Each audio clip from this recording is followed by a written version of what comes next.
You're listening to the Gratitude Podcast, episode 83. When were they there for you? Mm, Every relationship you have, there is some reason that you're endeared to that individual, whether it's a spouse, a significant other, a parent, a sibling, even children or friends. But if you think about when I was struggling, when were they there? You can immediately connect with, wow, that person was there for me. You remember how, you remember what it felt like for them to be there. So that's a question that I think can immediately spur up gratefulness for an individual in your life. Some other ones are as simple and silly as, what's a word that makes me think of that individual? And that can be, maybe it's shopping, maybe it's a certain drink they like, maybe it's a food, maybe they like to cook. But whatever that word is, it makes you connect with them and appreciate the little things about them that you aren't able to take the time to slow down and think about sometimes. Welcome to the Gratitude Podcast on www.georgianbenta.com, where you'll hear a new story each week that will inspire more gratitude in your own life. Our mission is to inspire 100,000 people to discover how to feel gratitude and live a happy life through the amazing life stories of our successful guests and their actionable tips. And now, the host of our podcast, Georgian Benta.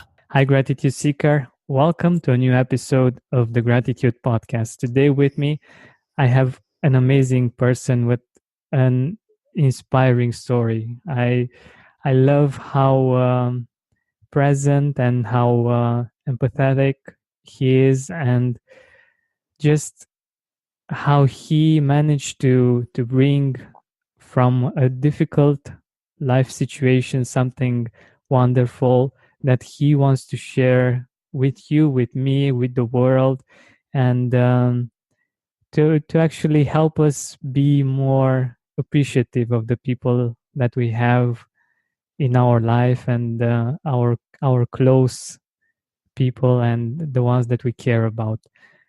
I'm really happy to introduce Connor James. He is, like I said, an amazing person. He's doing some amazing work, but I will let him tell you more about what he is about and what he is doing in this world. Yeah, Georgie, and I'm so grateful just to be here with you and your listeners. And I think that a lot of times in life we hear, maybe, oh, what if that person was erased, or what if they were gone, things would be differently. And you mentioned the experience that I've gone through, and we can talk about that a little bit later. But what I'm passionate about, and why I'm so grateful to be with your listeners and for the work that you're doing, is just bringing urgency to relationships, and helping people understand that it all can change in a moment, in the snap of the fingers. And my company that I've founded is all about taking the time that we have and leveraging it to create more intentional moments and to create more meaning in those important relationships. So just grateful to be here today, and look forward to our conversation. Lovely, lovely. So let us know a little bit about your company as well. Yes, it's called MeaningFull Books, and sometimes people struggle to connect. Like I said, there's so many things going on. A quote that I heard recently is, "We eat on the go, we sleep on the go, we're always on the go, and then we wonder, where did our life go?" And my company, we've designed a proven process that's helping people connect in their relationships, and we're helping them with written words. So like I said, we leverage the time. If you said, I'm going to allocate X amount of time, you sat down to do it, we're going to help that page fill itself with intentional words for an important person in your relationship. So if you sat down by yourself to do it, my strong argument and my commitment to you is that you're going to fill that page with much more meaning and intentionality than you would with the support of our writing guides, because we ask you specific questions that help you connect with a moment in time or a future moment with whether it be a significant other, a parent, a child, a sibling. So we've got these specific guides that help you fill a 15-page journal, and and really make those memories last forever. This is wonderful. And we will get into the power of asking intentional questions in a bit. But firstly, let us know a little bit about your background and the story that you shared with me as well. I think Yeah, it can be really inspiring for all of us. absolutely. Yeah, when I was a teenager, I was 13 years old, and life was pretty normal. I had two brothers, grew up in a small Midwestern town in the United States, in Illinois. And my dad was the sole income provider of our family. He took me to basketball practice early one morning. Can still remember, the coffee he was drinking. It was a cold winter morning. Got to basketball. He dropped me off, and that was that. I had a great practice, and following practice, somebody else picked me up. I was intending for him to pick me up. It didn't throw me off very much, but someone else picked me up, took me back to my house, and that's when I realized, there were some other people, some family friends at our home, and it didn't register yet. I went up to my room. My mother asked my brothers and I, my two brothers, to go up to our room, and moments later, she took us downstairs, and that's when I knew right away that something had happened. And she told my brothers and I, with my grandmother was sitting there, my dad's mom, that my dad had had a massive heart attack and passed away. And so he was Hmm. 46 years old, Oh my God. and you just can't really, the shock and the emotions of that initial moment, you can replay it in your mind. And I think that everybody handles things like that differently. But when I say that there was truly no goodbyes, there was no opportunity to say anything, there wasn't. And just like that, our lives have changed forever. And now I'm trying to use that in a positive way. So what did you feel then? Like, I mean, were there things that you would have loved for him to know or something like this? Yeah, absolutely. I think you don't think about some of those things later, but even just how much he meant to me, and things that probably he didn't even know that I wish he would have known. And yeah, that opportunity was stolen. It was taken away in a moment. And but the emotion for me, I think I was just in shock. I didn't cry right away. I think it didn't seem real for a really long time until you had that basketball game or you had that baseball game, and you looked up and just your mom was sitting there. That was probably when, over time, and you started to realize it. So Yeah, I can imagine. I can imagine. Um, I think one important thing here is that we can talk about is, for instance, for us guys to um, it may be seen as something kind of cheesy to let people know, especially when it's a guy thing, to let them know about your feelings, about what you appreciate about that person. And I think that this is important to change. It's important for us to do that as well. From what I know, women usually do this easier. Usually, I mean, when the relationship is okay. Um, but it's something that we can work on as well as guys, right? hmm yeah, I think as men we struggle a little bit more to put those things out there. It's a little bit more natural to not want to do it. And Georgian, we're at a time where men or women, there's so many distractions now. There's not there's not time to sit down and think about those things. We're not even giving ourselves the bandwidth or the margin to even focus on what we do appreciate about people in our lives. And that's what's scary for me, and that's why I'm so grateful to be, hopefully, my biggest goal for listeners of this podcast, or anybody that encounters anything I do, is that I hope that they go home tonight, and they make that phone call, or they put the phone in the drawer and they lock it up for the night, and they sit down with their wife or their kid, and they create more of those moments. That's really my mission, I guess, if you will. Mm-hmm. So, what does gratitude mean for you personally? How do you see gratitude? Yeah, I was a college football player here in Southern Illinois. And so this may sound a little bit odd, but gratitude to me is going to practice every day. It has to be a part of your makeup and your disciplined approach to life, because you can't just wake up and say, this is what I'm grateful for. And I've learned this over time, and I still have so much to learn. But gratitude to me means that you are intentional about focusing on what you appreciate. Because if you don't, you won't be prepared for those moments later on, and you won't ever get to a state of full being really grateful. I totally agree. It's something that if we do, we have it as a tool. We have it as something that keeps us going when things get harder. Because when it's really easy to be grateful, and when things are great, it's important to be grateful then as well. But it's even more helpful when things aren't going that great, to be able to have this as a habit, as a way of keeping it together somehow. Mm-hmm. Absolutely. But what do you do when it's hard to be grateful? Like when it's really not the first thing that you think about when things are getting harder in life.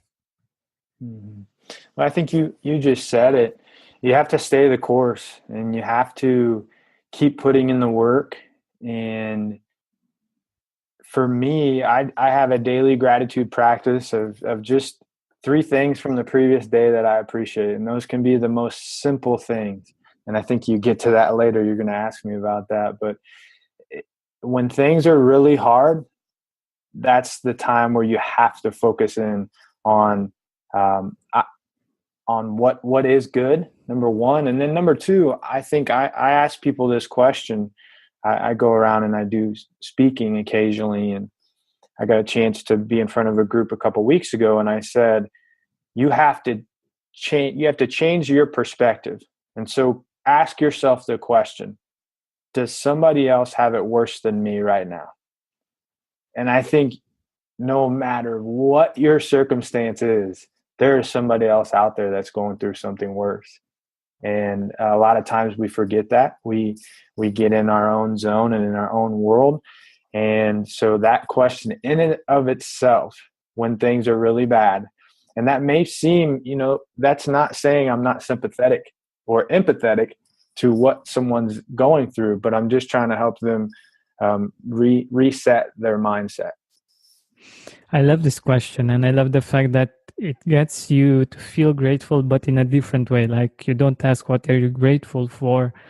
You get to see one of the most useful things when coming to gratitude is to experience or to think about contrast. Like, if you have any possibility of experiencing contrast, for instance, if you go in a really poor neighborhood or country, you definitely appreciate the things that you have back at home in a at a totally different level.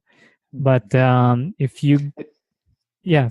No, I was going to say on that point, it's like people, exactly. You go on a mission trip, or you experience something that it sets your perspective again. It resets that perspective. Oh, wow, things are okay.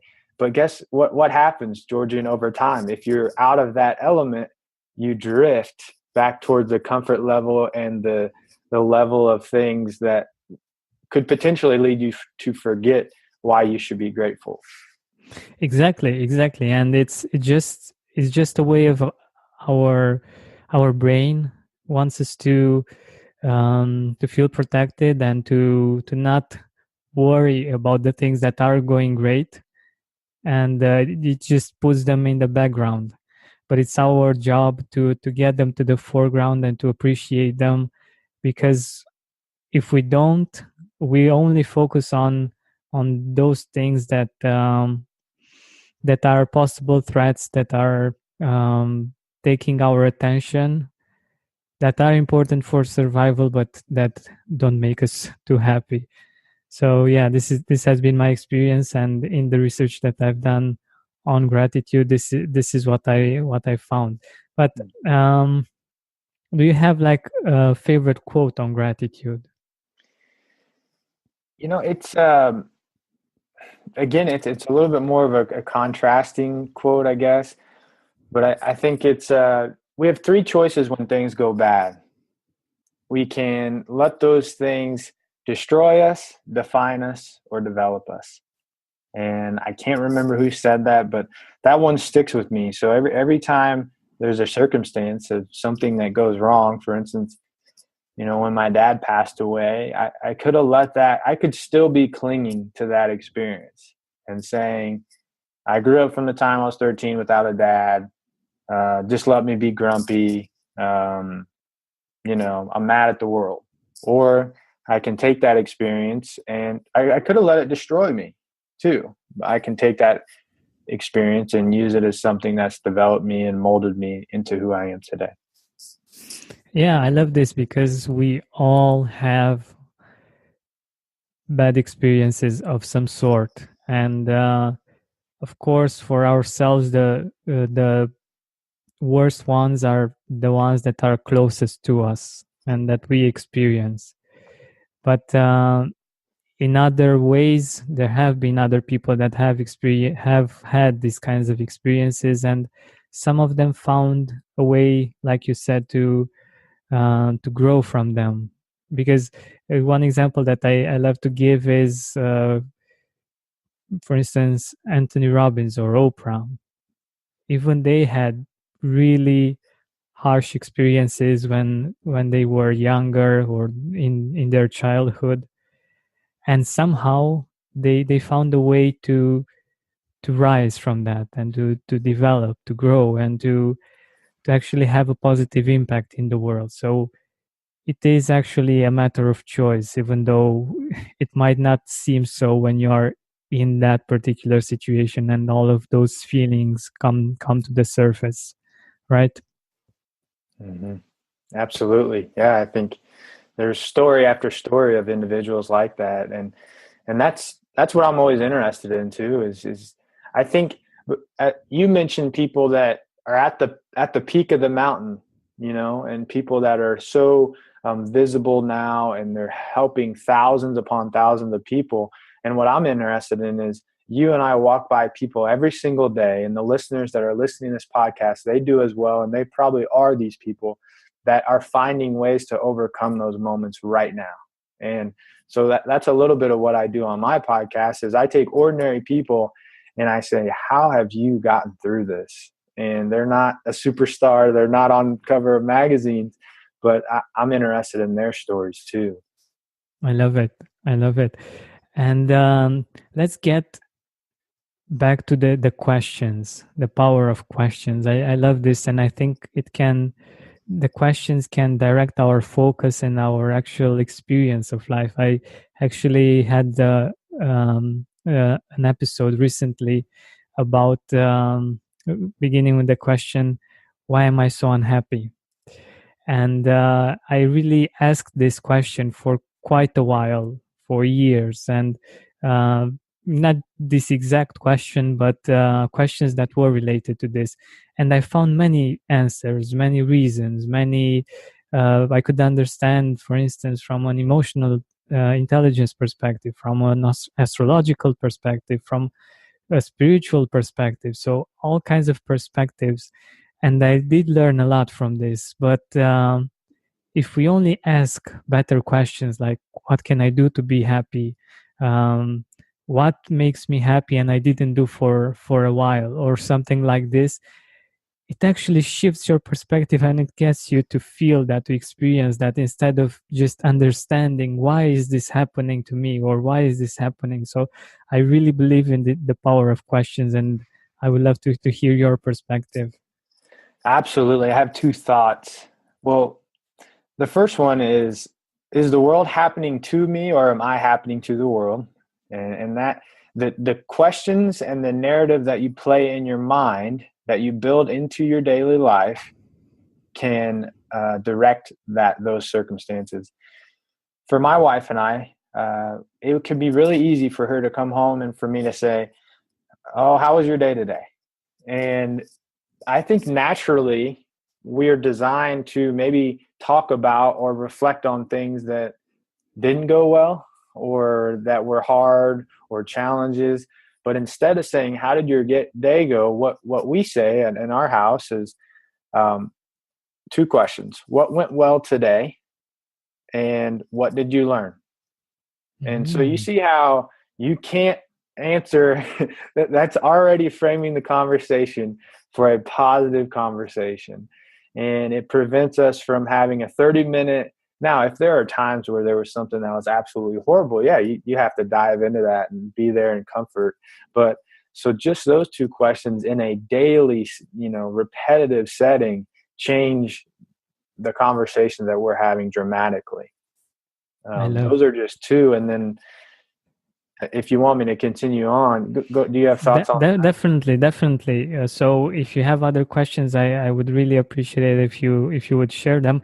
But firstly, I would like to get into the first question that you mentioned, and I think this is a really good one. The one with whether the world is happening to you or so. I think this is a really good one because it actually reminds us that we have the power somehow, right? We have a choice, we have a choice, and we have a lot more control sometimes than we give ourselves credit for. Now, there are absolutely situations where uh, you don't necessarily have immediate control, but you have control on the narrative and how you think about that situation. I think this is really good, and especially since um, for instance, in my situation, where when I was growing up, I thought that this is the world, and I thought of the world as something fixed, like this is how it is, and I have to adapt to it. And I think this brings a really good shift in perspective, in the fact that we actually are co-creators of this world, and we can influence this world in a positive way, so we can create new things that weren't there before, and people that will come after us will see them and will think that this is the world and that they can also improve on it. And I think this is important as a shift in perspective. But let's get into the other questions that you wanted to mention. Well, it's more of a framework to ask better questions. Uh, the Meaningful Books process, we every single page ask a question that helps somebody connect with the memory. An example of that is, let's go back. When did we first meet? And just it immediately helps someone think about that moment because they don't take the time to do it.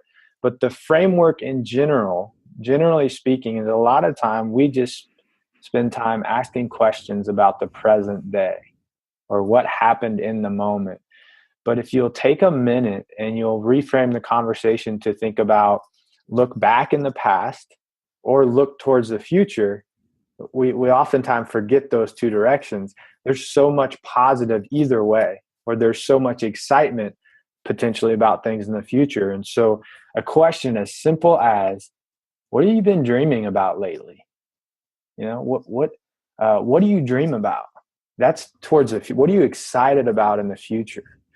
And that's towards the future, but that changes the mindset a little bit of just the everyday. This is what we're in right now, and shifts the perspective. And then looking back, what was one of the most favorite, I don't know, meals we had together, or something, anything in the past that you can connect with that in a positive way is something I found to be very helpful. This is really good. And it's a great tool. I was thinking that it's a great tool for gratitude as well, because we can ask what am I grateful for, but we can also go more in depth, and we can have more imagination and creativity when it comes to asking questions that lead to gratitude. So do you have any ideas on these kinds of questions that we can ask that lead to gratitude? I think so. I think this one is contrasting, but by my side is a prompt from one of the writing guides, and it's when were they there for you? Mhm. Every relationship you have, there is some reason that you're endeared to that individual, whether it's a spouse, a significant other, a parent, a sibling, even children or friends. But if you think about when I was struggling, when were they there? You can immediately connect with, wow, that person was there for me. You remember how, you remember what it felt like for them to be there. So that's a question that I think can immediately spur up gratefulness for an individual in your life. Some other ones are as simple and silly as, what's a word that makes me think of that individual? And that can be, maybe it's shopping, maybe it's a certain drink they like, maybe it's a food, maybe they like to cook, but whatever that word is, it makes you connect with them and appreciate the little things about them that you aren't able to take the time to slow down and think about sometimes. I love how this simplifies things. Like, um, of course, when you were asking the question, I was thinking about people in my life, and it's really interesting how easy it is to bring positive feelings, to bring feelings of appreciation, of like remembering positive experiences that you had together. This is really good, and I think that we can go into more depth on this, or we can find other kinds of questions that are related to this that will lead to gratitude and to feeling appreciation for the people in our life, and also for our experiences. Yeah, I think this is really good. So Yeah, yeah, I'm glad.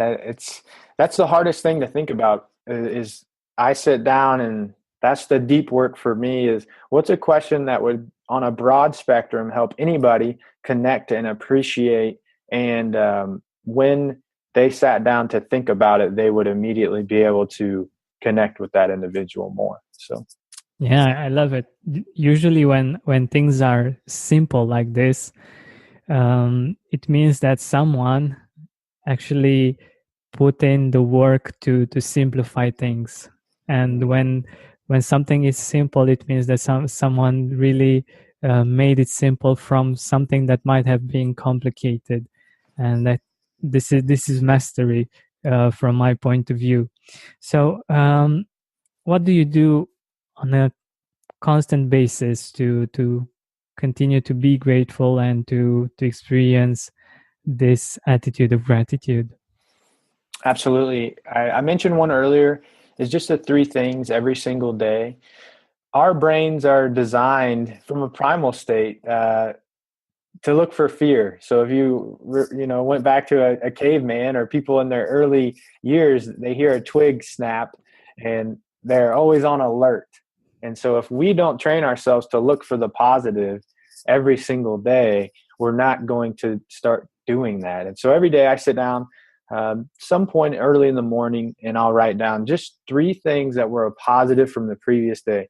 Now, Georgie, and to the listeners, that could be as simple as, I was grateful that internet worked, that I had internet. I am grateful for a car that got me to point A to point B, clean water. Um, or I was grateful that my wife made dinner. It could be super simple, but just three of those things, and it's practice, and I do the work. That would be one practice that helps me. Another one that I learned from a book called Before Happiness by Sean Achor, positive psychologist, is meaning markers. So as you're moving forward in life, it's easy to forget what you're working towards or why you're working forward. And he says, write down what gives your life meaning and look at it. And so on my whiteboard here in my office, I have about 10 to 12 things listed out that give my life meaning. And whether that be family, whether that be having a positive impact, whether that be using the story of losing my dad to help somebody else go create a moment in their family. So those things give me meaning and help me develop that attitude of gratitude, I guess you could say. Mm-hmm. And you mentioned creating moments. How do we do this? Well, I think the first thing is you have to have time. You have to have time to do it. And the really convicting thing for people is to look at your schedule. So I could ask you, what type of impact do you want to have on people? Or when you're at the end of your life, what will you want people to have said about you? And a lot of positive things will come out. But then if I ask you, show me your schedule, where are you doing those things? Where are you making sure those things, you're investing in those things right now? And look, I'm as guilty as anybody for this. You know, this is an opportunity to hopefully invest in people, but a lot of times you look at the schedule and it doesn't line up with what you want in the future. And that's okay, because a lot of us are in that boat. But to do that, we have to be intentional. We have to give it a little bit of thought and think about it. And an example that's coming to mind is it took me 5 minutes to think about this and to put it on my schedule, but the impact was so much greater. So my wife and I, we had a first date at a local restaurant. And several months ago, it was 7-year anniversary of that date. So number one, I wrote down the date of the first date we went on. Number two, I scheduled it on our calendar. Hey, here's where we're going to go on this night. And even if she knew it, when we went there, it was all reflecting about, you remember when we met here, X amount of years ago, and all the things that have changed. We could have went there without knowing that it was that night, and it would have changed the perspective. It would have been a regular night. But because I spent the 5 minutes to say, hey, this is going to help us reconnect with that date, that first original date night, it really helped. So all I'm saying is that it took 5 minutes to think of it, put it on the calendar. So being intentional with that moment and really creating it is how I think you can do that, architecting those moments. This is really good, because this actually gives us reasons and ideas on what we can be grateful for. Because if we are creating those moments, we can definitely go back to them and use them as fuel to go forward and to enjoy life more and to appreciate it more. So you mentioned your wife. Who are the people in your life that you are grateful for? Oh, wow. Absolutely her. I wouldn't be the man I am without her.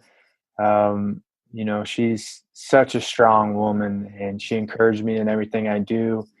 And really all the things that I've worked on wouldn't be possible without her support. So the other one would be my mom, just having watched her go through what she went through and losing her husband and then raising myself and my two brothers, and just the huge heart that she has, and my two brothers and so many more people, so many friends and family members and people that go to my church, and just so grateful for so many people in my life that support me, encourage me. And I think a lot of times you can feel like you're isolated by yourself, but you're really not. And when you take the opportunity just to ask the simple question like you did, I'm so loved and I'm so grateful for all those people. They make up, it's like a mosaic. They make up who I am as one, but so many of them. So just grateful for all of them. Yeah, I can definitely relate to this. So we're almost at the end of our time together, and I want to ask you, where can our audience find you? Where can our audience see your work? I think the easiest thing for listeners to do would be to go to maketodaymeaningful.com. That's just maketodaymeaningful.com. I have a video on there that has it's free. It's got 4 steps that can help them really do a lot of the things that we've talked about on this episode: assess, elevate, create, and finish. And all 4 of those areas help you do different things in your life that are going to help you really, I think, just make today meaningful. And they can go there or on Instagram with Connor James, with Connor James. But I'm so grateful for your time, just your time and the listeners. And again, I just really want them to go from this conversation and make that phone call, say I'm sorry to that person you have that grudge against, and just invest in relationships, because they can all change really quickly. Lovely. I love the message, and I think it's the best way to end this interview. Thank you so much for being here with us and for sharing so much of what you are with us. Thank you so much, George, and thank you to you and the Gratitude podcast listeners. Thank you for listening to our weekly podcast. Help us reach our goal of inspiring 100,000 people by sharing this podcast with your loved ones, with your Facebook friends. And if you loved this episode, please write a review on iTunes.